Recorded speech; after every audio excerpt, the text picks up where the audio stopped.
बिस्मिल्लाहिर्रहमानिर्रहीम। अस्सलाम वालेकुम नाज़रीन, मैं खुरम गर्देज़ी आप सबको प्रोग्राम से ज़िंदगी में बहुत बहुत खुशामदीद कहता हूँ। जनाब, प्रोग्राम से ज़िंदगी सच न्यूज़ का लाइव क्लिनिक है। लाइव आप लोगों की खिदमत में हाज़िर होते हैं ताकि आप लोगों को प्रोग्राम में शामिल किया जा सके। आप लोगों की जो परेशानियाँ हैं, प्रॉब्लम्स हैं, हेल्थ से जुड़ी हुई बीमारियों से मुतल्लिक़, बीमारियों के बचाव से मुतल्लिक़ तमाम चीज़ों पर बात की जा सके। और जनाब ये भी बताते चलो, मंगल से जुमेरात 3 दिन हम लोग लाइव सच न्यूज़ पे 4 बजे आप लोगों की खिदमत में हाज़िर होते हैं। मुख्तलिफ मौज़ूआत लेके आते हैं। पाकिस्तान के माहिर अथेंटिक हेल्थ प्रोफेशनल्स को प्रोग्राम में दावत दी जाती है ताकि एक सही हेल्थ एजुकेशन, एक सही हेल्थ अवेयरनेस पूरे पाकिस्तान में फैलाई जा सके। आज भी इसी सिलसिले को हम आगे बढ़ाएंगे। जनाब, बात करेंगे न्यूरोसर्जरी।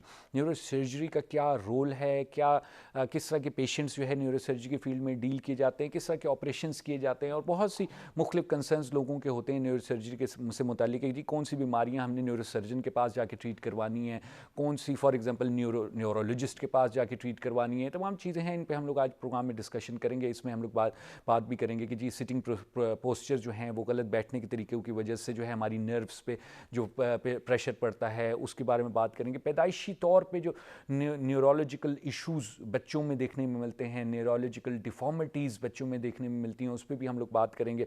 एक्सीडेंट होने की सूरत में हम लोग कहते हैं कि जी चोट लग गई, उसकी वजह से बदन का कोई हिस्सा जो है वो नाकारा हो जाता है, काम करना छोड़ देता है, उसमें क्या न्यूरोलॉजी का क्या रोल है और फिर उसको कैसे ट्रीट किया जाता है। तमाम चीज़ें जिस पर हम लोग आज गुफ्तगू करेंगे। बड़े इंपॉर्टेंट टॉपिक हैं। अगर आपका कोई भी सवाल इससे रिलेटेड है, नर्व्स का कोई प्रॉब्लम है, आपका कोई पेन होता है, जैसे कि हम लोग अक्सर सुनते हैं जी शियाटिका पेन जो है वो टांग में होता है, कोई भी इस तरह का सवाल है, कॉल करें, अपने सवाल पूछें। 0512321200 और 0512321203 दोनों नंबर हमारे एक्टिव हैं। हम लोग इस मौजू पर जो है कॉल्स लेंगे। हमारे साथ मौजूद हैं डॉक्टर मोहम्मद असद जावेद, डॉक्टर साहब न्यूरोसर्जन हैं, doctor Akbar Niazi teaching hospital Islamabad में। और डॉक्टर साहब से हमने रिक्वेस्ट की है कि वो आएँ और इस मौजू पर गुफ्तगू करें ताकि हम लोग जो है इस मौजू से मुतल्लिक भी और न्यूरोसर्जरी की जो बीमारियां हैं उस सिलसिले में बात कर सकें और लोगों को आगाह कर सकें। चलेंगे डॉक्टर साहब, क्या गुफ्तगू का आगाज़ करेंगे। सलाम डॉक्टर साहब। वालेकुम सलाम। Thank you very much. आपका शुक्रिया डॉक्टर साहब, आपने टाइम निकाला हमारे प्रोग्राम के लिए, पाकिस्तानियों के लिए, बल्कि मैं तो यही कहता हूँ क्योंकि ज़ाहिर बात है आप लोग टाइम निकालते हैं, बात यहाँ होती है, लोगों की इंफॉर्मेशन और अवेयरनेस में जो है इजाफा होता है, तो वो बीमारियों से बच भी सकते हैं, टाइम पे बीमारियों का ट्रीटमेंट करवा लेते हैं। Thank you very much doctor साहब। पहले तो थोड़ा सा हमें गाइड कर दीजिएगा कि न्यूरोलॉजी या न्यूरोसर्जरी की जो फील्ड है, जो डोमेन है, वो एक हॉस्पिटल में किन चीज़ों को कवर करती है और किस चीज़ से आप लोग डील करते हैं। सबसे पहले तो मैं आपको बताऊं कि जिस तरह एक ब्रॉडली अगर हम क्लासिफाई करें तो एक मेडिसिन की फील्ड होती है, एक सर्जरी होती है। ठीक है। तो इसी तरह से जो डिजीज़ आप मेडिसिन के साथ क्योर करते हैं वो न्यूरोलॉजिस्ट कहलाते हैं। ठीक है। और जो सर्जिकली इंटरवीन करते हैं they are called neurological surgeon और न्यूरोसर्जन। ठीक है, सही है। तो हमारे पास अगर ब्रॉडली हम देखें तो जितनी भी बीमारियां होती हैं, क्योंकि ज़ाहिर बात है बीमारी के अलामात तकरीबन एक जैसे होते हैं, तो उसमें ये नहीं होता कि आप स्ट्रेट अवे न्यूरोलॉजिस्ट के पास चले जाएं या न्यूरोसर्जन के पास, आप बेशक किसी भी एक के पास पहले जा सकते हैं। ठीक है। तो फर्दर जब एक प्रोसेस चलता है, एक डायग्नोसिस की तरफ जाते हैं, तो फिर अल्टीमेटली उस पर पहुंचते हैं कि वेदर दिस डिजीज़ या जो भी कंडीशन है इसको आपने मेडिकली ट्रीट करना है या फिर सर्जिकली ट्रीट करना है। तो अगर आप न्यूरोलॉजिस्ट के पास भी जाते हैं तो वो भी अल्टीमेटली अगर कोई ऐसी डिजीज़ निकलती है जिसमें सर्जरी की ज़रूरत होती है तो वो आपको न्यूरोसर्जन के पास भेजता है। सिमिलरली अगर न्यूरोसर्जन के पास कोई ऐसी डिजीज़ आ जाती है जिसको मेडिसिन के साथ ट्रीट करना है तो वो फिर न्यूरोलॉजी की तरफ पेशेंट रेफर कर देते हैं। सही है। बेसिकली कोई इस तरह से कोई स्पेसिफिक बाउंड्री नहीं है जिसमें आप जो है ना कहें कि नहीं मैंने सिर्फ पहले इसके पास जाना, यानी रेफरल सिस्टम भी है। सही, ठीक। और डॉक्टर साहब किस चीज़ को डील करते हैं आप लोग, हमारी बॉडी में क्या किस चीज़ की खराबी को आप लोग डील कर रहे हैं। बेसिकली मैं आपको बताऊं कि राइट्स फ्रॉम बर्थ, जैसे कि आपने अभी बताया कि बच्चों के अंदर जो चीज़ें डिवेलप होती हैं जिसमें सर का जो है ना बड़ा हो जाना है, जिसके अंदर पानी की थैलियाँ बड़ी हो जाती हैं।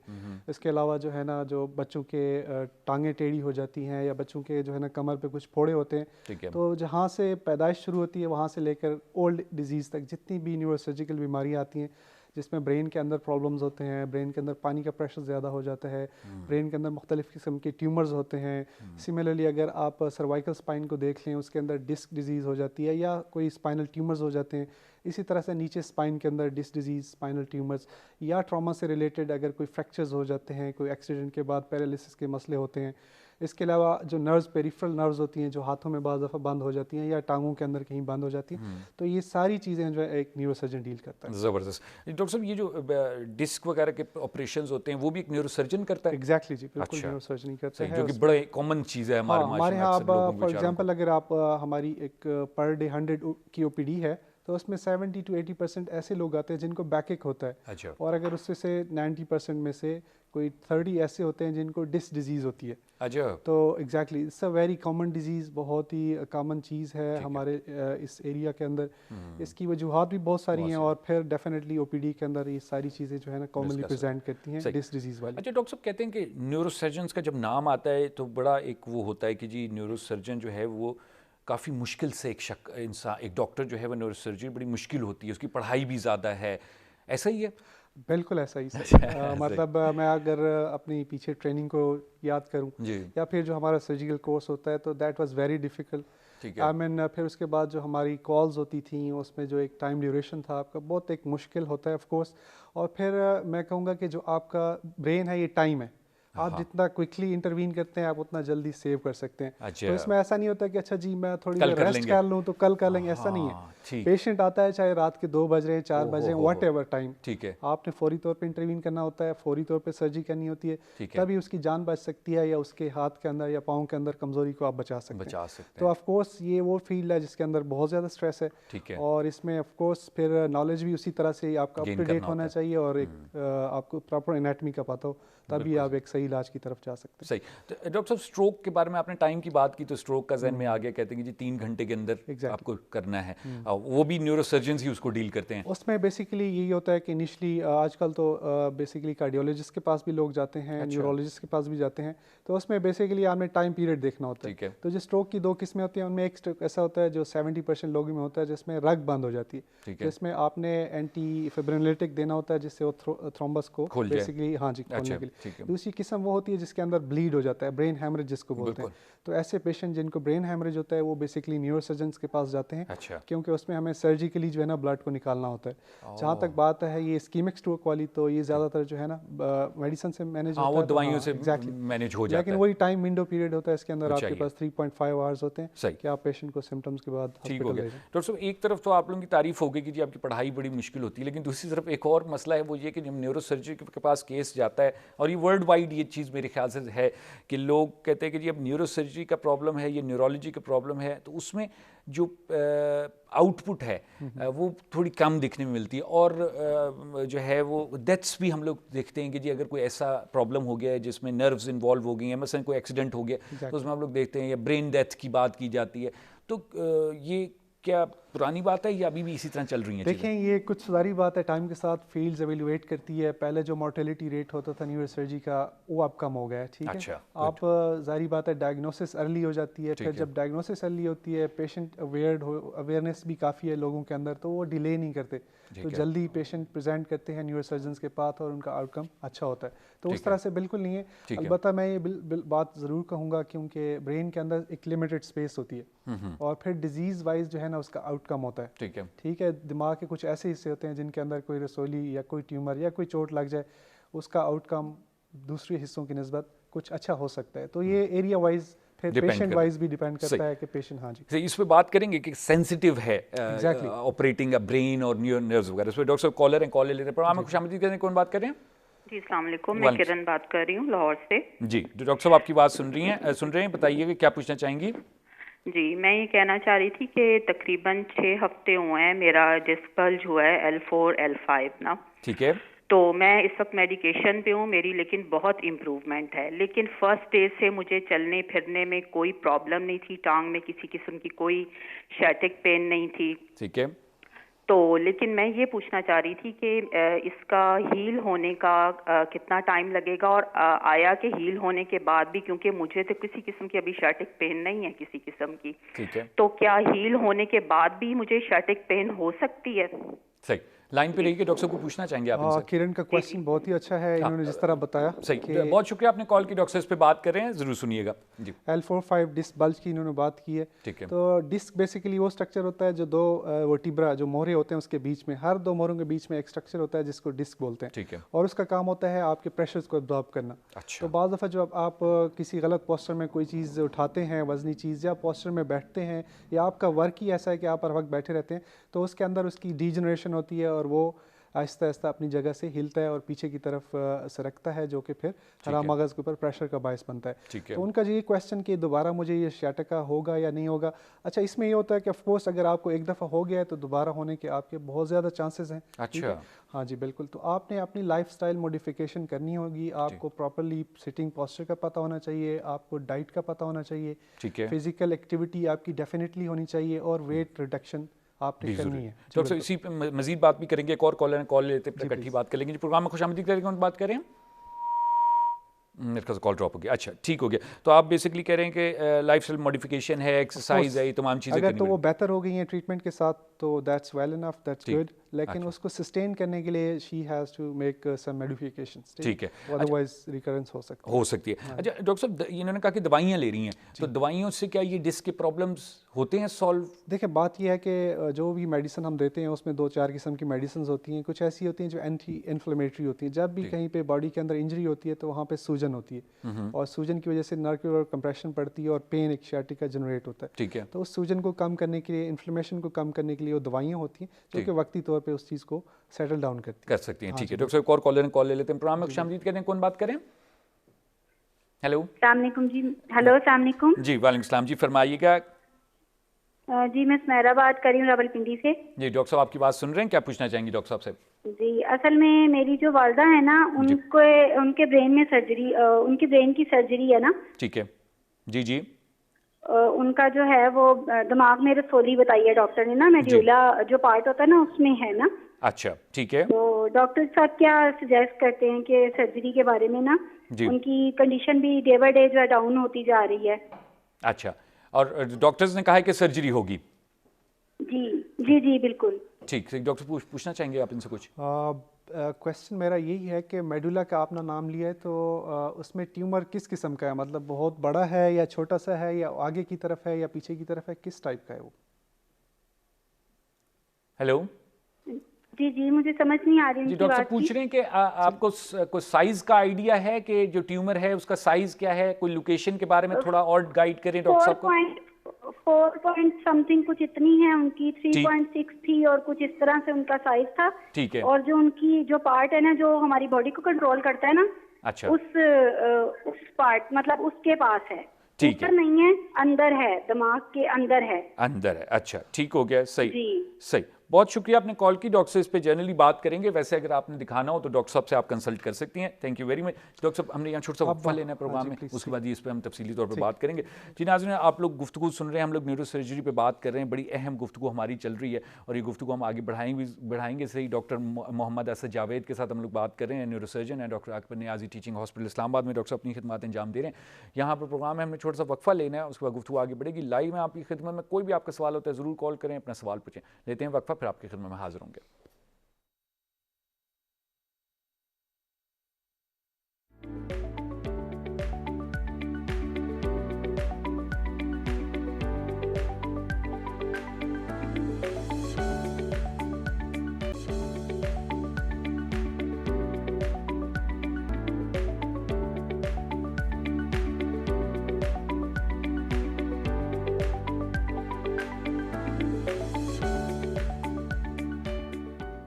जी नाज़रीन, प्रोग्राम में एक बार फिर आपको खुशामदीद कहते हैं। डॉक्टर मोहम्मद असद जावेद हमारे साथ स्टूडियो में मौजूद हैं। डॉक्टर साहब न्यूरो सर्जन हैं, doctor Akbar Niazi teaching hospital Islamabad में डॉक्टर साहब अपनी खिदमत अंजाम दे रहे हैं। डॉक्टर साहब से हमारी बड़ी अहम गुफ्तगू चल रही है। न्यूरो सर्जरी के जो इशूज़ होते हैं, नर्व्स के जो इशू होते हैं, रीढ़ की हड्डी के इशूज़ हैं, ब्रेन ऑपरेशन हैं, ब्रेन हैमरेज है, इन तमाम चीज़ों पर हम लोग बात कर रहे हैं। गुफ्तगू आगे बढ़ेगी। लाइव आप लोगों की खिदमत में हाजिर हैं। आपका कोई कॉल है तो आप स्क्रीन पर हमारे नंबर देख लेंगे, उस पर कॉल कर सकते हैं, अपना सवाल पूछ सकते हैं। ब्रेक पर जाने से पहले हमारे पास कॉल एक आई थी, उसके बारे में बात करेंगे। डॉक्टर साहब इन्होंने कहा था कि जी मेडुला में इनकी वालदा को जो है वो ट्यूमर है, तो 4.5 का वो कुछ बता रही थी जी।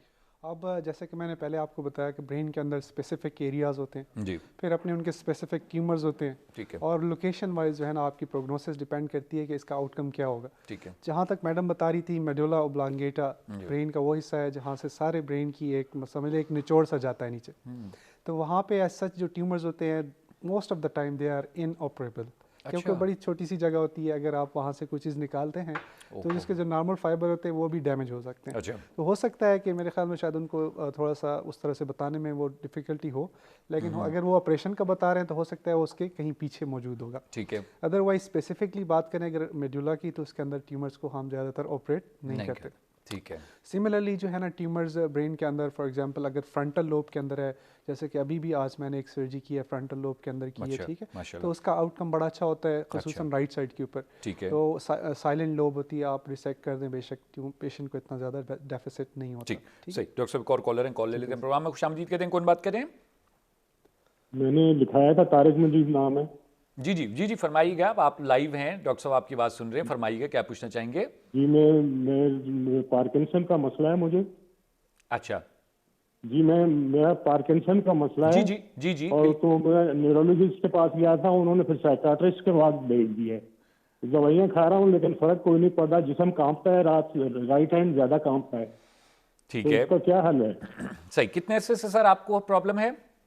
ये कोई साल हो गया है। साल हो गया, ठीक। और आप बाकायदा से ट्रीटमेंट करवा रहे हैं, उन्होंने दवाइयाँ दी हैं? हाँ जी, मैं जाता हूँ, पहले न्यूरोलॉजिस्ट के पास जाता था यहाँ, अब मैं साइकाट्रिस्ट के पास जाता हूँ, जो दवाइयाँ देते हैं मैं खा रहा हूँ। ठीक है। एज कितनी है सर आपकी?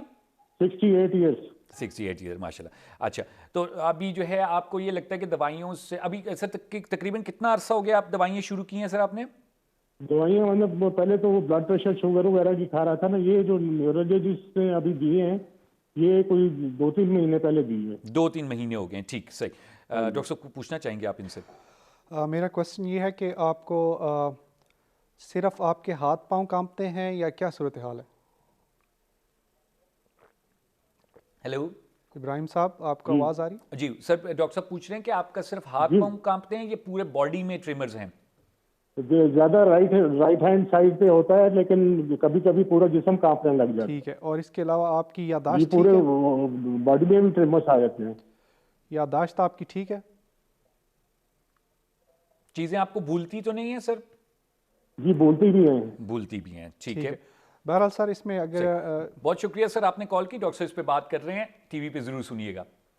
अब पार्किंसन डिजीज़, जैसा कि मैंने आपको बताया, एक न्यूरो डीजनरेटिव डिजीज़ है। ठीक है। बॉडी के अंदर सेल्स जब डीजनरेट होना शुरू होते हैं तो उनके अंदर से जो केमिकल्स रिलीज होते हैं वो खुश ड्राई होना शुरू हो जाते हैं। तो पेशेंट को जो इनिशियली सिम्टम्स ये आते हैं कि उसके बॉडी के अंदर ट्रेमर्स स्टार्ट हो जाते हैं। ठीक है। और स्पेसिफिक जो उसका एक साइन होता है उसको बोलते हैं रेस्टिंग ट्रेमर्स, पिल रोलिंग ट्रेमर, जब उसके हाथ ऐसे हिल रहे होते हैं। ठीक है। नेक्स्ट चीज़ जो डेवलप होती है वो उसका ये होता है कि चलने में प्रॉब्लम होता है। अच्छा, ठीक है, उसको ऐसा लगता है स्टूपिंग गेट होती है। और थर्ड चीज उसका मास्क लाइक फेस हो जाता है, एक्सप्रेशंस ख़त्म हो जाते हैं। ठीक है। तो यूजुअली जो है ना इसकी मेडिसिन से हम स्टार्ट लेते हैं, इसकी बड़ी अच्छी इफेक्टिव मेडिकेशंस हैं जो कि इसके सिम्टम्स को रिजॉल्व कर देती हैं। ठीक है। अच्छा, इसके साथ डिप्रेशन का एलिमेंट डेफिनेटली आ सकता है। पार्किंसन डिजीज़ डेफिनेटली, एक बंदा चाहता है कि मैं चलूँ फिरूँ लेकिन वो नहीं कर सकता, तो फिर उसके अंदर डिप्रेसिव एलिमेंट्स, इस तरह की चीज़ें आना शुरू हो जाती हैं, तो उसको भी साथ में ट्रीट करना निहायत ज़रूरी है। अब अगर हम न्यूरोसर्जिकली देखें कि हम इस डिज़ीज़ के लिए क्या कर रहे हैं, तो ऑफ कोर्स इसके लिए न्यू ट्रीटमेंट मोडालिटीज़ हैं। इसके अंदर हम एक चीज़ होती है डीप ब्रेन स्टिमुलेशन। अच्छा। वो बेसिकली उन सेल्स के अंदर जो ड्राई अप हो जाते हैं वहाँ पे इलेक्ट्रोड जाके हम उसको स्टिमुलेट करते हैं और वहाँ से एक केमिकल जनरेट होता है जो कि फिर इनके अंदर ट्रेमर्स को कंट्रोल करता है। तो ये इसकी न्यूएस्ट ट्रीटमेंट मैं कहूँगा है, जो कि पाकिस्तान में हो रही है। तो अगर तो इनको लगता है कि मेडिसिन से ये चीज़ें कंट्रोल नहीं हो रही, तो फिर ये एक दफ़ा जो है ना चेकअप के लिए ज़रूर आएँ, तो हम इनको एवेलुएट करेंगे और फर्दर डीप ब्रेन स्टिमुलेशन इनको फिर रिकमेंड करेंगे। ज़बरदस्त। इसका मतलब जो है वो ऑप्शंस अवेलेबल हैं। जी जी बिल्कुल, हाँ, ऐसा नहीं है कि बिल्कुल ये ऑप्शंस ख़त्म हो गए। ऑफ कोर्स मेडिकेशन की भी डिफरेंट टाइप्स हैं, फिर उसकी डोजिंग चेंज कर सकते हैं। फिर जो है ना सर्जिकली अगर देखें तो ये चीज़ भी होगा। ज़बरदस्त डॉक्टर साहब, बहुत शुक्रिया। एक और कॉलर कॉल लेते हैं। प्रोग्राम में खुशामदीद कहते हैं, कौन बात कर रहे हैं? हेलो जी, फरमाइए क्या पूछना चाहेंगे? डॉक्टर साहब की बात सुन रहे हैं। आवास मलिक जी जी, क्या पूछना चाहेंगे? मैं पूछना चाहता हूँ कि अचानक किसी वक्त मेरे जिस्म कांपना शुरू हो जाए और हाथ कांपने शुरू हो जाते हैं। अच्छा। चीज उठाऊं और मेरे पाँव में इतनी शदीद, यानी कि तलियों में वो इतनी शदीद तकलीफ होती है कि कभी मैं घोड़े की तरफ भागता हूँ, कभी बिल्कुल ही अकड़ जाता हूँ समझने में। इस तरह के जो समझ एज कितनी हो जाती है। एज कितनी है सर आपकी? मेरी है जी 50 माशाल्लाह। और कोई और ये बीमारी, डायबिटीज, हाइपरटेंशन, कोई इस तरह की इश्यू? तो अल्लाह का कराना कुछ भी, कोई बीमारी नहीं है सर। अच्छा, कुछ भी नहीं, बहुत एक जबरदस्त। दफा मुझे अर्को-निसा हुआ था मुझे। अच्छा, ठीक है। उसके बाद फिर मेरी ये सारी सिचुएशन शुरू हुई है। और सर कोई ख़ास टाइम होता है कि सुबह उठते हैं या रात को सोते हुए या ज़्यादा काम करते हुए या रेस्ट करते हुए, थोड़ा सा इस पर भी बताइएगा। जी सर, काम करते हुए तो मैं अपने आप को फिट महसूस करता हूँ, लेकिन अचानक किसी वक्त काम करते करते भी रास्ते में चल रहा हूँ, किसी पास बैठा हूँ, अचानक मेरी ये कफी चोरी है, चाय का कप उठाऊं तो हाथ कामना शुरू हो जाता है और पाँव में इतनी शदीद तकलीफ शुरू हो जाती है जिससे मेरी टांगें अकड़ जाती हैं। अच्छा, ठीक हो गया। तो ये किसी भी टाइम पे हो जाता है, यानी एक्सपीरियंस जो है आपका सही। ठीक, डॉक्टर पूछ रहे हैं। मैं ये पूछना चाहूँगा कि आपने जो टांगों में तकलीफ की बात की है, तो क्या चलने के साथ आपकी टांगें भारी या सुन्न तो नहीं हो जाती? जब आप चलते हैं तो टांगें आपकी भारी या सुन्न तो नहीं हो जाती? जी डॉक्टर साहब की आवाज़ आ रही है आपको? जी नहीं सर, आवाज़ नहीं आ रही डॉक्टर साहब। मैं ये पूछना चाह रहा था, जब आप चलते हैं तो आपकी टांगें भारी या सुन्न तो नहीं हो जाती? सर आवाज़ नहीं आ रही। जी, आपकी डॉक्टर साहब पूछ रहे हैं आपकी टांगें भारी या सुन्न तो नहीं हो जाती जब आप चलते हैं? जी जी, भारी हो जाती हैं। ठीक है। तो आपको जो प्रीवियसली सियाटिका हुआ था उसके लिए आपने कोई ट्रीटमेंट करवाया था, कोई एमआरआई वगैरह हुआ था आपका? कोई आपने एमआरआई करवाया था सियाटिका के लिए, जो आपको पहले अर्को-निसा हुआ था? जी मैंने करवाया था जी, बिल्कुल करवाया था। ये इस्लामाबाद से करवाया था। सही, और वो अब प्रॉब्लम आपका हल हो चुका है? जी वो हल हो चुका है, ठीक। वो फिट हूँ जी डॉक्टर साहब अभी इस पे बात करेंगे, जरूर सुनिएगा। बहुत शुक्रिया आपने कॉल की। डॉक्टर साहब इससे पहले कि हम जवाब लें इसका, मैं अपने नाज़रीन से रिक्वेस्ट करता चलूँ कि काइंडली जब आप लोग कॉल करते हैं तो अपने टीवी की आवाज़ बंद कर दिया करें, क्योंकि हमें यहाँ पर फिर सही आपकी आवाज़ नहीं आती, दो आवाज़ें आ रही होती हैं तो सवाल समझने में प्रॉब्लम हो जाता है। तो टीवी की आवाज़ काइंडली बंद कर दिया करें, उस कॉल के बाद बेशक आप दोबारा खोल लें। जी डॉक्टर साहब क्या कहना चाहेंगे? अच्छा, इन्होंने जो अपनी अलामात बताई हैं तो उसमें एक चीज़ होती है जिसको बोलते हैं न्यूरोजेनिक क्लाडिकेशन। अच्छा, वो एक चीज़ ऐसी होती है जिसमें स्पाइनल कार्ड जिस कॉलम से गुजर रहा होता है उसके अंदर वो तंग हो जाता है। अच्छा जी, तंग होने की वजह से जब पेशेंट थोड़ा सा चलता है तो उसकी टांगों के अंदर एक अजीब सी बेचैनी सी कह लूँ, थकावट सी आ जाती है। बाज़ दफ़ा जिस तरह वो कांपने का कह रहे हैं वो सूरत हाल भी डेवलप हो सकती है। पैरों में? हाँ जी बिल्कुल, पैरों के अंदर दर्द हो जाता है, सुन्न हो सकते हैं, कांटे से चुभ सकते हैं। तो ये वाली अलामात ज़्यादातर इस एज में फिर वो, क्योंकि डिजनरेशन के साथ ज़्यादातर वो नाली जो है ना सुकड़ जाती है, तो ये चीज़ हो सकती है। डॉक्टर साहब माज़ यहीं से बात करेंगे इसी क्वेश्चन में। एक और कॉलर हैं, कॉल ले लेते हैं। जी प्रोग्राम में खुशामदीद कहते हैं, कौन बात करें? हेलो हेलो, अस्सलाम वालेकुम। जी फरमाइए कि क्या पूछना चाहेंगे? डॉक्टर साहब आपकी बात सुन रहे हैं। जी मेरी रीढ़ की हड्डी में बहुत तकलीफ है और मेरे जो मोर हैं एमआरआई कराई थी तो वो उतरे हुए हैं बिल्कुल। अच्छा। या कुछ इस तरह का, तो उन्होंने कहा था कि अब दवाइयों से अब आपका इलाज नहीं है, आप अपनी सर्जरी कराएं तो आपको वो रॉड वगैरह पड़ेंगे। ठीक, माँ जी कितनी उम्र है आपकी? जी मेरी उम्र है 70 है। अच्छा, और कोई और बीमारी तो नहीं है आपको? शुगर की खुदा न खास्ता है, ब्लड प्रेशर? कोई चीज नहीं है, ना कोई शुगर है ना ब्लड प्रेशर आई होता है, बस खाली मुझे ये कि चल फिर बिल्कुल नहीं सकती, पकड़ के मेरे बच्चे मुझे अंदर बाहर उठाते हैं। अच्छा, और कहाँ से बात कर रही हैं आप? रावलाकोट आजाद कश्मीर। आज़ाद कश्मीर से। अच्छा, अभी आपने जो एमआरआई करवाया तो उन्होंने कहा है कि जी आपके मोहरे उतरे हुए हैं। जी वो कह रहे थे कि आपकी हड्डियां जो वो भूल गई हैं, तो ऐसा लगता है कि आपके मोहरे मतलब नजर ही नहीं आ रही। ठीक, और उन्होंने कहा है कि जी आप ऑपरेट करवा लें। हाँ जी जी सही। डॉक्टर साहब इस पे बात करेंगे, टीवी पे ज़रूर सुनिएगा, डॉक्टर साहब बताएंगे कि क्या किया जा सकता है इस सिलसिले में। बहुत शुक्रिया आपने कॉल किया। डॉक्टर साहब जी पिछले सवाल में अगर कोई और चीज़ ऐड करनी है तो वो भी काइंडली आप कर लें। अब उसमें हाँ एग्जैक्टली उसमें नैरोइंग हो जाती है और पेशेंट के ये वाले अलामात होते हैं, तो उसमें बेसिकली पेशेंट की वैल्यूएशन की जाती है एमआरआई की सूरत में, और अगर इसमें उसकी स्टीनोसिस ज़्यादा हो तो फिर सर्जिकली इंटरवेंशन उसको करके ओपन अप करना पड़ता है। ठीक है, है, तो ये भी सॉल्वेबल है प्रॉब्लम? बिल्कुल सॉल्वेबल। अच्छा, अब जहाँ तक इन मैडम की बात की तरफ आते हैं जिसमें वो बता रही हैं कि उनके मोहरे जो है ना एक दूसरे पर खिसके हुए हैं, तो इसको मेडिकल लैंग्वेज में स्पाइंडालोलिस्थेसिस बोलते हैं। ठीक है। एक मोहरा दूसरे के ऊपर खिसक जाता है और एक पीछे चला जाता है, एक आगे चला जाता है। अच्छा। तो डेफिनेटली जब आगे पीछे होते हैं तो उसके दरमियान से हराम मगज़ जा रहा होता है जिसके ऊपर फिर वो एक प्रेशर आता है, और पेशेंट जिस तरह वो कह रही है कि मैं नहीं चल पा रही और बच्चे मुझे एक दूसरी जगह ले जाते हैं, तो ये सूरत हाल डेवलप हो जाती है। ठीक है। उसके अंदर हम बेसिकली जो है ना उस हड्डी को स्टेबलाइज करने के लिए उसमें रॉड स्क्रूज डालते हैं। जो ये कह रही थी कि रॉड होना, ठीक है। ऑफ कोर्स अगर उनको कोई ब्लड प्रेशर नहीं है, कोई शुगर नहीं है, कोई कोमॉर्बिड्स नहीं है, तो 70 age is not counter indication for any surgery. तो वो हमारे पास बेशक तशरीफ़ लाएँ, और हम अकबर नियाजी टीचिंग हॉस्पिटल में ऑफ कोर्स सारे कश्मीर का इलाज कर रहे हैं। ज़बरदस्त। तो हम उनकी एवल्यूएशन करवाएंगे एनेस्थीसिया पॉइंट ऑफ व्यू से कि अगर उनको एनेस्थीसिया दिया जा सकता है तो फिर surgery is not an issue. ज़बरदस्त। Thank you very much doctor साहब, आप तो माशाल्लाह जो है लोगों के मसले हल कर रहे हैं। जी एक और कॉलर है डॉक्टर साहब, कॉल ले लेते हैं, प्रोग्राम में खुशामदीद देते हैं। कौन बात कर रहे हैं? हेलो। अस्सलाम वालेकुम जी, फरमाइएगा डॉक्टर साहब, आपकी बात सुन रहे हैं, क्या पूछना चाहेंगे? सर जयद बात कर रहा हूँ बच्चा की सर। जी जी, अपना सवाल पूछिएगा। सर जो हमारा जो है पट्ठों का चिकाव रहता है पीछे ना, जो है ना कमर में। अच्छा, कमर के एरिया में पट्ठों का खिंचाव रहता है आपको? जी जी जी जी, बस यही प्रॉब्लम, और कोई इशू नहीं है? बस खिंचाव रहता है, दर्द होता है आपको? जी जी बहुत रहता है, बहुत। अच्छा, थ्रू आउट द ईयर रहता है आपको या किसी खास टाइम पे होता है इस तरह? मैं सुबह तकरीबन उससे टाइम जब सोता हूँ उस टाइम।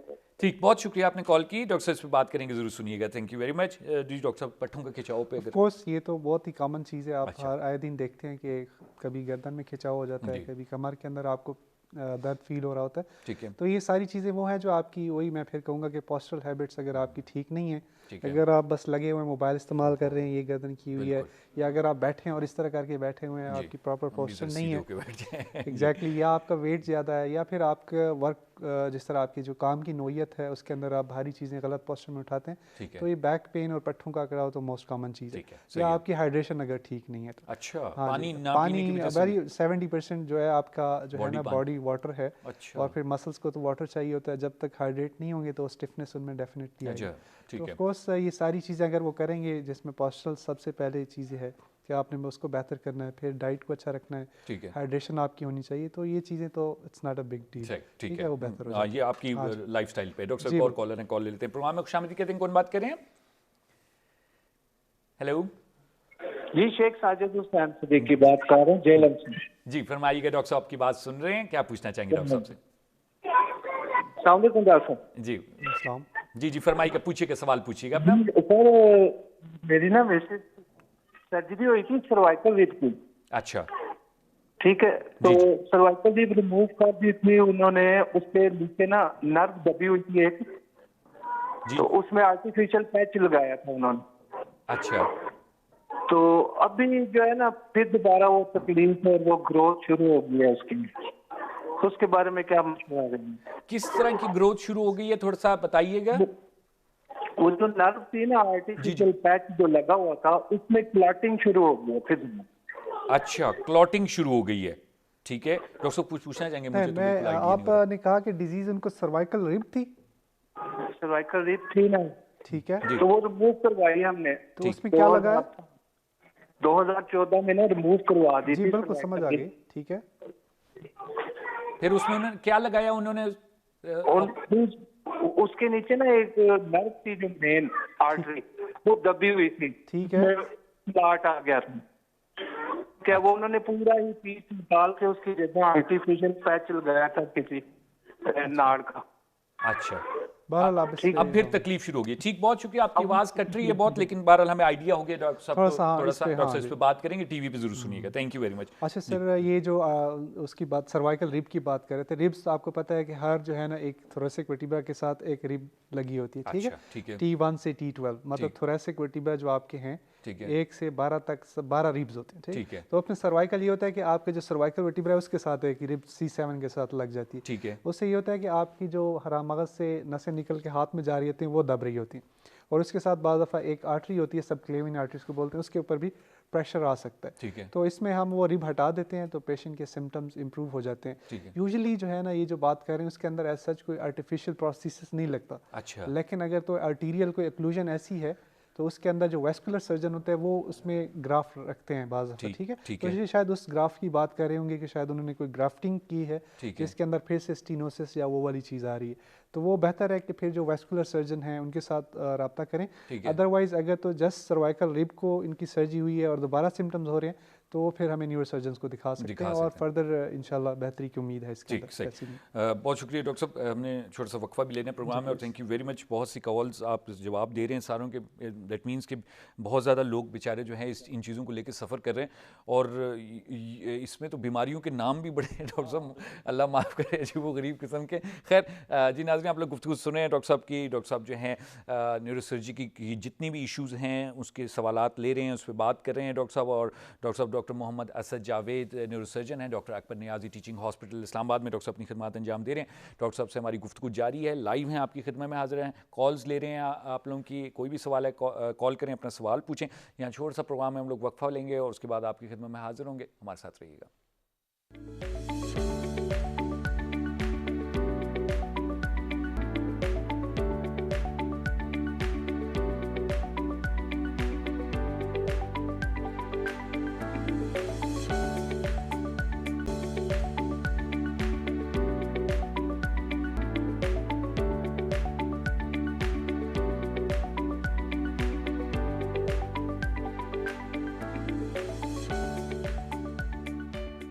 जी नाज़रीन, प्रोग्राम में एक बार फिर आपको खुशामदीद कहते हैं और हम लोग बात करें न्यूरोसर्जरी के सिलसिले में। न्यूरोसर्जरी की जितनी भी बीमारियां हैं, नर्व्स की जितनी बीमारियां हैं, इन पे बात चल रही है। ब्रेन सर्जरीज़ हैं, स्पाइनल कॉर्ड की सर्जरी है, इन तमाम चीज़ों पर बात चल रही है। डॉक्टर मोहम्मद असद जावेद हमारे साथ स्टूडियो में मौजूद हैं, डॉक्टर साहब न्यूरोसर्जन हैं। Doctor Akbar Niazi teaching hospital Islamabad में डॉक्टर साहब अपनी खिदमत अंजाम दे रहे हैं। डॉक्टर साहब ने बहुत से सवालों के आप लोगों के जवाब भी दिए हैं, बहुत सी मुख्तलिफ जो इशूज़ हैं, बीमारियाँ हैं, जिससे अंदाज़ा होता है कि हमारे मुल्क में ये जो न्यूरोसर्जरी के प्रॉब्लम्स हैं बहुत कॉमन है। मज़ीद हम लोग सवाल लेंगे, कॉल हम लोग लाइव हैं, कॉल कर सकते हैं, आप स्क्रीन पे हमारे नंबर देख लेंगे, कॉल करें, अपने सवाल पूछें। डॉक्टर साहब, कोई पिछले सवालों में से किस पे अगर आपने फर्दर कमेंट करना हो तो प्लीज़ ज़रूर कमेंट कीजिएगा। देखिए बिल्कुल, इसमें डिजीज़ के बारे में मैं बिल्कुल बात करना चाहूँगा क्योंकि ये सबसे कॉमन डिजीज़ है और लोग इसके साथ बहुत अरसे तक सफ़र करते रहते हैं। सिर्फ इस डर की वजह से कि पता नहीं हमारी सर्जरी होगी तो हम हमेशा के लिए पैरालाइज हो जाएंगे। बिल्कुल ऐसा ही है। तो पहली बात तो यह है कि नेगेटिविटी अगर आपके अंदर पहले से है तो फिर बाज़ दफ़ा सर्जरी होने के बाद वही नेगेटिविटी आपको छोटी सी भी चीज़ हो जाए तो आपके लिए वो बड़ी बात में बैठी होती है। जी बिल्कुल। तो ये चीज़ नेगेटिव तो पहले आपने निकाल लेना है क्योंकि जिस तरह और सर्जरीज हो रही हैं सिमिलरली जो है ना डिस्क डिजीज़ भी उसी तरह की एक सर्जरी है और इसका बड़ा अच्छा आउटकम है अल्हम्दुलिल्लाह। तो हम जो भी surgeries Akbar Niazi teaching hospital में कर रहे हैं आप बेशक उधर आके हमारे साथ ज़रूर एक दफ़ा देखें। ज़बरदस्त आउटकम है, पेशेंट सेटिस्फाई होकर जाते हैं और जो पेन उनको हो रहा होता है जिसके लिए वो मेडिकेशन पता नहीं कब से खा रहे होते हैं वो एक रिलीव हो जाता है। डॉक्टर मजीद बात करेंगे, हमारे पास कॉलर हैं, कॉल ले लेते हैं। प्रोग्राम में खुशामदीद कहते हैं, कौन बात करें? अस्सलाम वालेकुम, लाल मोहम्मद बात कर रहा हूँ कराची से। जी डॉक्टर साहब आपकी बात सुन रहे हैं, क्या पूछना चाहेंगे डॉक्टर साहब से? डॉक्टर साहब से ये पूछना है, मेरा बेटा है जिसकी उम्र 18 साल है जी और इसके दिमाग में स्टेस्ट है जो जिसको हम झटके लगते हैं। अभी कुछ मेडिसिन खा रहे हैं लेकिन कंफर्टेबल है, लेकिन मैं जनाब से उसका ट्रीटमेंट किया तो उसकी जो MRI ब्रेन कंट्रास्ट आया उसमें उसके चेस्ट की वो पोजीशन आई हुई है। कह रहे हैं कि कुछ अर्से तक ये मेडिसिन खाएंगे और उसके बाद इसका ऑपरेट होगा। तो लेकिन ऑपरेट करने में उसका बहुत कह रहे हैं कि कंजस्टेड है, यानी बहुत मुश्किल है क्योंकि एक साइड पैरालाइज हो सकता है। तो मैंने उस मेडिसिन पे रखा हुआ है। डॉक्टर साहब से मैंने ये पूछना है कि अगर मैं आपको उसकी जो साइज है उस टेस्ट को वो बता दूं तो क्या मुझे ऑपरेशन के लिए वो करना चाहिए या नहीं करना चाहिए, क्योंकि मैं इसमें बहुत परेशान हूँ कि क्या करना है। सही, आप हमारे स्टूडियो में दोबारा कॉल करके डॉक्टर साहब का नंबर भी ले सकते हैं और डॉक्टर साहब से डायरेक्ट भी बात कर सकते हैं। डॉक्टर साहब अभी कमेंट भी करेंगे आपके इशू पे। डॉक्टर साहब पूछना तो नहीं चाहेंगे बस? जी नहीं, इस पर मैं कमेंट करूँगा जी डॉक्टर साहब इंशाल्लाह। और बात कर यही सिर्फ आपको लाइव ये कह सकता हूँ कि जो है ना परेशान नहीं होना, अल्हम्दुलिल्लाह इसका जो है ना अच्छा आउटकम होता है। ठीक है। फिर इसमें मैं बात करता हूँ कि इसमें बेसिकली जो बात की इन्होंने सिस्ट की, तो ब्रेन के अंदर कुछ कंजेनिटल सिस्ट होते हैं जो कि पैदाइशी होते हैं। ठीक है, पानी की एक थैलियाँ होती हैं। अच्छा। तो इसमें अल्हम्दुलिल्लाह हम जो है ना मैं खुद एंडोस्कोपिक इसके अंदर फेनिस्ट्रेशन एक नया प्रोसीजर है जिसमें आप एक छोटे से कैमरे के जरिए उस सिस्ट के अंदर दाखिल होते हैं और फिर उस सिस्ट को जो नॉर्मल ब्रेन के अंदर जो पानी की चैनल्स होते हैं उसके अंदर ओपन अप कर देते हैं। अच्छा, तो आप ब्रेन को भी एंडोस्कोपी वो जो लेप्रोस्कोपिक टाइप होती है और वो कर रहे हैं? बिल्कुल कर रहे हैं। ये लास्टली जो है ना 2 वीक्स बैक बिल्कुल सिमिलरली एरेक्नाइड सिस्ट एक सिस्ट होता है ब्रेन के अंदर कंजेनिटल, तो उसको मैंने फेनिस्ट्रेशन के जरिए नॉर्मल जो वेंट्रिकल्स हैं उसके अंदर ओपन अप किए। तो अल्हम्दुलिल्लाह वो लड़का था 23 इयर्स का, अल्हम्दुलिल्लाह वो ठीक होके गया। तो इनके लिए भी मैं यही कहूँगा कि अपनी पिक्चर्स वगैरह हमारे साथ शेयर करें तो इंशाल्लाह कोई ऐसे मसले वाली तो मज़ीद बात करेंगे। कॉलर है प्रोग्राम में, खुशामदीद कहते हैं, कौन बात करें? मेरे ख्याल से कॉल ड्रॉप हो गई। अच्छा ठीक, तो ये डॉक्टर साहब एक जनरली चीज़ जो पूछना चाह रहा था वो ये कि जैसे आपने पिछले सवाल में भी कहा कि मैं मेडुला का जो ऑपरेशन था या इस पे भी ये इतने सेंसिटिव क्यों हो जाते हैं ऑपरेशंस, क्यों इतना खौफ हो जाता है कि जी हमने ब्रेन में जाना है? क्या it's beyond our understandings up yet? देखिए बात यह है कि ब्रेन इज़ अ मिस्ट्री, अभी भी मिस्ट्री है। आपने फुली जो है ना उसको डिस्कवर नहीं किया अभी तक कि क्या क्या चीज़ क्या कर रही है। जो चीज़ें आई हैं सामने, ऑफ कोर्स ब्रेन बहुत ही सेंसिटिव टिश्यू होता है, नर्व्स बहुत ही सेंसिटिव होते हैं, ठीक है। आपने कॉमनली देखा थोड़ी देर प्रेशर रखें तो आपका हाथ एक वक्ती तौर पे आप हिला भी नहीं सकते, तो इतने थोड़े से प्रेशर से अगर आपका ये मसला हो सकता है तो आपको खुद इससे अंदाज़ा होता है कि कितने सेंसिटिव टिश्यूज़ हैं। फिर ब्रेन के अंदर जो है ना हर जगह एक लोकलाइज कंट्रोल सेंटर होता है। अगर खुदा न खास्ता उस सेंटर के अंदर कोई ऐसी तब्दीली आ जाती है तो या कोई डैमेज आ जाता है तो आपका बॉडी तो ठीक होगी लेकिन आप उसको हिला नहीं सकेंगे या आप महसूस नहीं कर सकेंगे। डॉक्टर मजीद बात करेंगे, कॉलर हैं, कॉल लेते हैं जी। प्रोग्राम में खुशामदीद कहते हैं, कौन बात कर रहे हैं? अस्सलाम वालेकुम, मैं असलम बात कर रहा हूँ शहर से। जी फरमाइए, क्या पूछना चाहेंगे? डॉक्टर साहब की बात सुन रहे हैं। अच्छा, मेरा बेटा है 2 मंथ ओल्ड, तो उसका जिस पैदाइशी उसका सर बढ़ रहा है, तो डॉक्टर ने MRI करवाया तो था कि उसमें कोई पैदाइशी एक जगह बंद है जिसके लिए कोई शंट किया जाएगा। तो डॉक्टर साहब से मैंने पूछना था इसका कोई और इलाज है? सही, यानी आप ये कहना चाह रहे हैं कि सर्जरी के अलावा कोई इलाज हो? सर्जरी में कोई और ऑप्शन है? सर्जिकल ऑप्शन, ठीक, बहुत शुक्रिया आपने कॉल की। डॉक्टर इस पे बात करेंगे, टीवी पे जरूर सुनिएगा। डॉक्टर एक और कॉलर हैं, कॉल ले लें फिर उसके बाद हम जो है जी प्रोग्राम में खुशामदीद कहते हैं, कौन बात कर रहे हैं? ये मेरे ख्याल से ड्रॉप होगी कॉल। सही जी डॉक्टर साहब प्लीज फरमाइएगा। तो ये जो इन्होंने बात की है बेसिकली इसको बोलते हैं हाइड्रोसेफलस। अच्छा, हाइड्रोसेफलस वो बीमारी होती है जो ज़्यादातर बच्चों में होती है और उसमें पानी के वो चैनल्स जो आपके ब्रेन को मुख्तलिफ़ किस्म के उसके काम होते हैं वो ब्लॉक हो जाते हैं, जिसकी वजह से वो आहिस्ता आहिस्ता बच्चे का सर बड़ा हो जाता है और फिर जो है ना उसके अंदर जो नॉर्मल कार्टेक्स होता है वो भी ख़राब होना शुरू हो जाता है। तो इसका जो पहले इनिशियली इलाज होता था वो एक नलकी डालते थे जिसको शंट बोलते हैं, ठीक है। तो मेरा तो ये फेवरेट टॉपिक है। अच्छा, and we are doing endoscopic surgeries, कैमरे के जरिए हम जाते हैं, ठीक है, और उस चैनल्स को किसी और तरीके से हम ओपन करते हैं जिसमें फिर शंट की ज़रूरत नहीं रहती। तो ये हमसे रब्ता कर सकते हैं। We are doing endoscopic third ventriculostomies, उसके लिए एक प्रोसीजर होता है, सर्जरी होती है। सही है। तो वो बहुत इफेक्टिव है, ठीक है, उसके लिए हम कर रहे हैं। ठीक है, तो ये शंट भी आप उसमें से डिलीट कर दिया? जी बिल्कुल बिल्कुल। अब एक तो ये कि आप पूरी तरह खोलेंगे भी नहीं जी, एंडोस्कोपिकली जाएंगे? जी बिल्कुल ऐसे ही। अच्छा, और शंट का जो शंट वाला ये सिस्टम होता है कि शंट एक नलकी होती है प्लस रबड़ की होती है, वो फिर पेट में जो है एक्स्ट्रा पानी को लेके जाती है, तो उसमें प्रॉब्लम्स होने के ज़्यादा चांसेस होते हैं। ठीक है, तो ये एक उसका अल्टरनेटिव प्रोसीजर है, उससे सुपीरियर प्रोसीजर है जिसमें आपको इम्प्लांट अंदर नहीं छोड़ते, जैसे एक जगह पे एक नई ओपनिंग बनाते हैं जिससे उसकी सर्कुलेशन जो CSF की होती है वो रीस्टोर हो जाती है और उसके सिम्टम्स खत्म हो जाते हैं। ज़बरदस्त।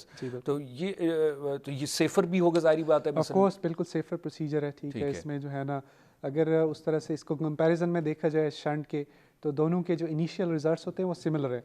अच्छा। लेकिन बाद में जारी बात है शंट अगर लगा हो तो इन्फेक्शन और ये चीज़ें ब्लॉकेज होने का खतरा होता है, इसमें ये चीज़ नहीं होती। ज़बरदस्त डॉक्टर साहब, थैंक यू। डॉक्टर साहब ये जो आप ऑप्शंस जो बता रहे हैं, खासकर जो एंडोस्कोपिकली जो आप ट्रीटमेंट कर रहे हैं आप लोग doctor Akbar Niazi teaching hospital में, ये भी आपके ख्याल में पाकिस्तान में कितनी जगहों पर हो रहा होगा?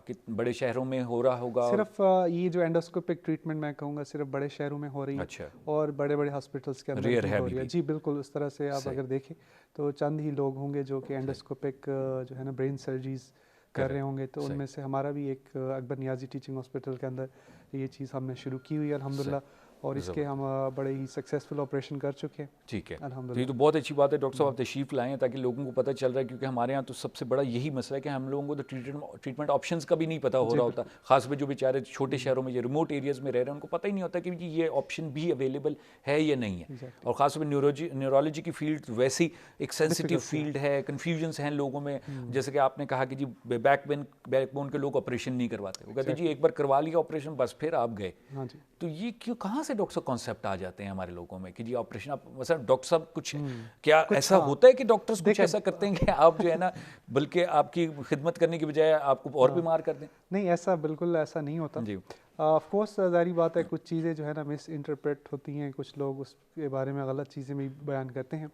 बाज़ दफ़ा ऐसा होता है कि किसी मरीज़ का डिस्क के लिए ऑपरेशन नहीं होता, किसी और वजह से उसका ऑपरेशन हुआ होता है, बस कमर का ऑपरेशन हुआ है, तो वो इस चीज़ को समझते हैं कि नहीं जी ये तो वही बीमारी, हाँ डिस्क। तो डिस्क वाली में बीमारी के अंदर पैरालिसिस नहीं होती, ठीक है।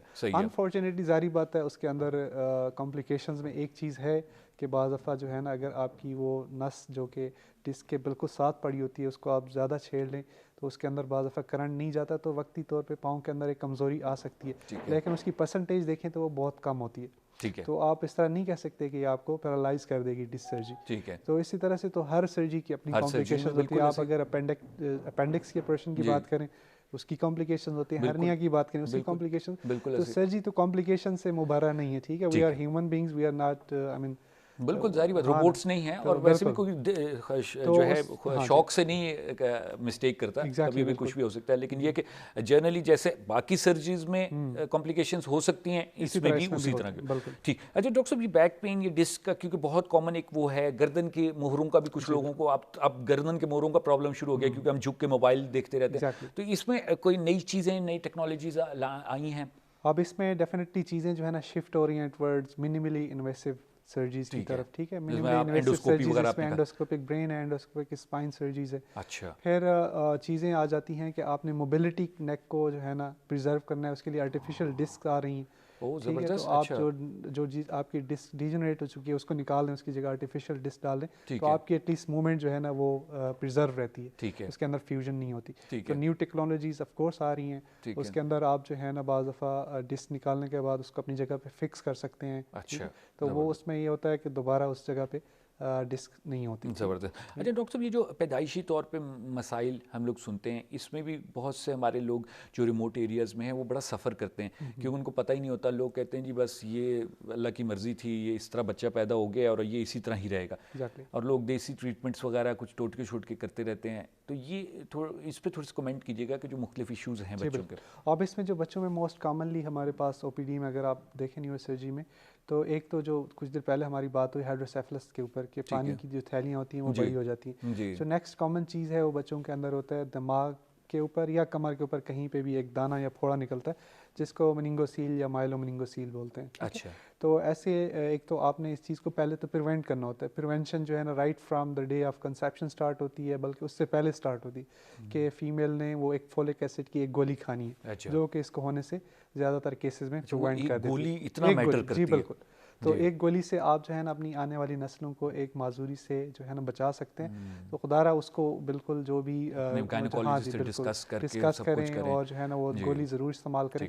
अब अगर एक चीज़ डायग्नोज हो गई है तो फिर उसका अर्ली ट्रीटमेंट होना चाहिए, बजाय इसके कि आप उसको घर में रखें और फिर वो एक चीज़ बड़ी होती जाए। जैसे अब सर है, पहले कुछ बड़ा होते हो तो फिर इतनी स्टेज में आ जाता है कि अगर आप उसकी सर्जरी कर भी दें तो हड्डी तो बन गई, हड्डी तो आप दोबारा छोटी नहीं कर सकते। बिल्कुल सारी बात, तो फिर वो उसके साथ एक मसला हो जाता है। हमने तो ऐसे बड़े बड़े इतने बड़े बड़े सर वाले बच्चे भी देखे हैं जो कि घर में रखते हैं कि ठीक हो जाएगा ठीक हो जाएगा। तो ये चीज़ बिल्कुल नहीं करनी होती। आपने वक्ती जाके जो है ना अपने डॉक्टर से मशवरा करना होता है और जिस तरह से वो मशवरा दे फिर उस पर चलना होता है। आम लोगों की बातों को जो है ना ज़्यादा आपने अहमियत नहीं है। ज़ाहिर बात है जो इस चीज़ का कंसल्टेंट है, जो एक माहिर है, उसकी बात को सब पे फोकियत दें और उसका इलाज करवाएं अगर ऐसा कोई मसला। ज़बरदस्त। अच्छा डॉक्टर साहब, ये आखिरी मिनट है हमारे पास, थोड़ा सा बता दीजिए कि जो एंडोस्कोपिक ट्रीटमेंट्स आप लोग कर रहे हैं, जो मिनिमली इन्वेसिव सर्जरीज जो आजकल आ रही हैं, जो बड़ा फ़ायदा इनका, थोड़ा सा इस पर भी नाज़रीन को बता दीजिए क्या है ये। अब मिनिमली इन्वेसिव का मतलब ये होता है कि पहले जब हम सर्जरीज करते थे तो उसमें जो स्किन कट लगता था वो बड़ा होता था। फिर उसके अंदर जारी बात है जब स्किन कट बड़ा लगेगा तो टिश्यू रिट्रैक्शन मतलब साइडों पे करने के लिए उस पर ज़्यादा ट्रामा होगा, तो उसके साथ पेशेंट को पेन ज़्यादा होगा। ठीक है। फिर हॉस्पिटल स्टे ज़्यादा होगा, पेशेंट को ज़्यादा मेडिकेशन लगेंगी। तो मिनिमली इन्वेसिव सर्जरी ये है कि आप एक नैरो कॉरिडोर से अंदर जाते हैं, मकसद वही अचीव होता है जो कि एक बड़ी सर्जरी से, जो ओपन सर्जरी से होता है, मकसद आपने वही अचीव करना होता है। ऑफ कोर्स इसमें टाइम थोड़ा ज़्यादा लगता है क्योंकि आप एक तंग जगह से जाते हैं और उसको आहिस्ता आहिस्ता से करते हैं, तो टाइम एक बड़ा फैक्टर है कि मिनिमली इन्वेसिव में टाइम ज़्यादा है लेकिन आउटकम दोनों का ही ज़बरदस्त है, अच्छा है। तो इसलिए ज़्यादातर लोग आजकल शिफ्ट हो रहे हैं टुवर्ड्स द मिनिमली इन्वेसिव कि लोगों को एक तो डिस्कम्फर्ट कम हो, उनके जो एक्सपेंसेस हैं वो कम हो जाएं, हॉस्पिटल स्टे कम हो जाए। तो of course we are also shifting towards the minimally invasive spine and brain surgeries. तो ये एक इनोवेशन है, एक नई चीज़ है। हर फील्ड के अंदर इनोवेशन आ रही है, हर चीज़ में मिनिमली इन्वेसिव और लैप्रोस्कोपिक और एंडोस्कोपिक चीज़ें आ रही हैं। तो ब्रेन के अंदर भी डेफिनेटली हैं और we are shifting toward that things. ज़बरदस्त। तो ये डॉक्टर साहब क्योंकि सारी बात है वो कट भी छोटा आप लोग लगाते हैं, तो ये सेफ़ भी कह सकते हैं हम लोग, सेफ़ भी है? देखें सेफ्टी बिल्कुल होती है, ज़ाहिर बात है जब आप एक बड़ी जगह को काटते हैं और एक छोटी जगह से जाते हैं तो दोनों के अंदर डिफरेंस बहुत ज़्यादा होता है। हाँ जी, इन्फेक्शन का हो गया। इसके अलावा जब आप छोटी जगह नैरो कॉरिडोर से जाते हैं तो आप कम टिश्यू को डैमेज करते हैं। ब्रेन के अंदर है तो भी कम टिश्यू डैमेज होता है, स्पाइन में है तो भी आप जो बोनी स्ट्रक्चर्स हैं उनको प्रिजर्व करते हैं तो पेशेंट को पेन कम होता है। उसकी जो है ना फंक्शनल आउटकम बेसिकली आपने देखना होता है कि मरीज़ को जो अलामात हैं वो ख़त्म हो तो वो ज़्यादा अच्छी उसको। डॉक्टर साहब बहुत शुक्रिया अदा करते हैं आपका, बहुत ज़्यादा सवालात और बहुत ज़्यादा कॉल्स के जवाब आपने दिए। Thank you very much, it's a service to the people of Pakistan और थैंक यू वेरी मच आप तशरीफ लाए। जी नाज़रीन, आप लोग गुफ्तगू सुनी डॉक्टर मोहम्मद असद जावेद की। डॉक्टर साहब न्यूरो सर्जन हैं, doctor Akbar Niazi teaching hospital Islamabad में डॉक्टर साहब अपनी खिदमत अंजाम दे रहे हैं। तफसीली तौर पर डॉक्टर साहब ने मुख्तलिफ न्यूरोलॉजिकल इशूज़ जो हैं, नर्व से रिलेटेड, ब्रेन से रिलेटेड, स्पाइनल कॉर्ड से रिलेटेड तमाम चीज़ों पर बात की। आई होप आज के प्रोग्राम आप लोगों को मुफीद साबित हुआ होगा। मंगल से जुमेरात 3 दिन 4 बजे हम लोग लाइव सच न्यूज़ पे आप लोगों की खिदमत में हाजिर होते हैं हर हफ्ते और इंशाल्लाह कल फिर एक और मौजू के साथ आपकी खिदमत में हाजिर होंगे। तब तक के लिए मुझे खुरम गर्जीज़ी और डॉक्टर मोहम्मद असद जावेद के प्रोग्राम से इस ज़िंदगी से इजाज़त दीजिए। खुदा हाफिज़।